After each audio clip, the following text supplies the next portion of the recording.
If a cylindrical rod of mass m, length L, area of cross section A hangs from a support, then extension produced due to its own weight is y is the Young's modulus of elasticity. हमारे पास एक rod है cylindrical जिसका मास m है, length L है और cross section area है A, ठीक है। इसके खुद की वेट की वजह से इसमें कितना इलोंगेशन आएगा। तो मैं क्या करता हूँ, इसके इस एंड से x डिस्टेंस दूर एक dx वेट का पोर्शन ले लेता हूँ, ठीक है। और क्या करते हैं हम लोग, ये जो x लेंथ है इस लेंथ का वेट निकालते हैं। अब ये जो हमारी x लेंथ है इसकी वजह से इस dx लेंथ में कितना लेंथ का चेंज आता है ये मुझे निकालना है। वापस सुनो, ये जो x लेंथ है इसका कुछ वेट होगा और ये जो इसका वेट होगा ये इसके dx लेंथ को कितना इलोंगेट कर देता है ये मुझे निकालना है। और फिर अगर मुझे ये पता लग जाए कि इस पोर्शन की वजह से इस पोर्शन में dx पोर्शन में कितना इलोंगेशन आता है, फिर मैं उसको इंटीग्रेट कर दूंगा फॉर द टोटल लेंथ। तो सबसे पहले मुझे इस लेंथ का वेट निकालना पड़ेगा।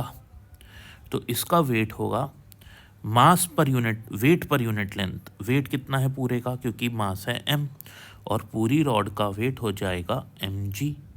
तो वेट पर यूनिट लेंथ, तो पर यूनिट लेंथ इस रॉड का वेट है ये। तो x लेंथ का वेट क्या होगा, मल्टीप्लाई बाय x।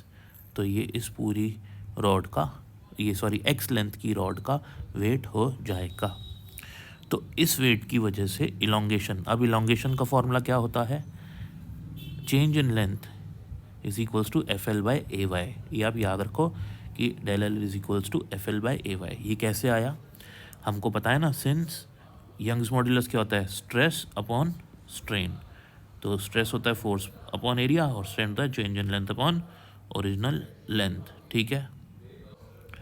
नेक्स्ट, इसी फॉर्मूले को हम लोग इस फॉर्मेट में भी लिख सकते हैं, जैसे ये डेल एल के टर्म्स में है तो इसको ऐसे भी लिखा जा सकता है, integration of D L, force की जगह आ जाएगा tension in x length into L की जगह आ जाएगा डी एक्स अपॉन ए वाई।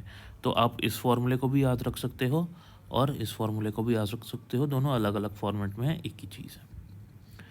तो यहाँ पे टेंशन जो है इसकी जगह नथिंग बट हमने यही जो वेट निकाला है ये सब्सटीट्यूट करना है।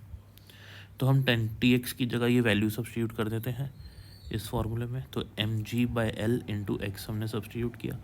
डी एक्स लेंथ को डी एक्स लिख लेते हैं क्योंकि एफ की जगह ये वैल्यू हो गई ना, एल की जगह किस लेंथ में मुझे निकालना है, चेंज इन लेंथ इस लेंथ में डी एक्स में, तो इसलिए एल की जगह डालेंगे डी एक्स अपॉन ए वाई, वो तो हमारा एज इट इज़ आ गया। तो डी एक्स और अपॉन में ए वाई, ठीक है।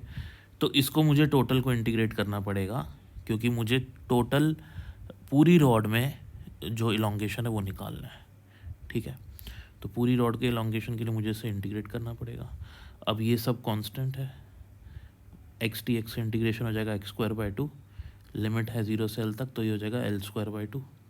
फर्दर इसको सॉल्व करते हैं हम, ये एल से एल कैंसिल हो जाएगा और हमारा फॉर्मूला बन जाएगा एम जी एल अपॉन 2 ए वाई। अब आप इसको एज अ जर्नल रिजल्ट भी याद रख सकते हैं। Thank you.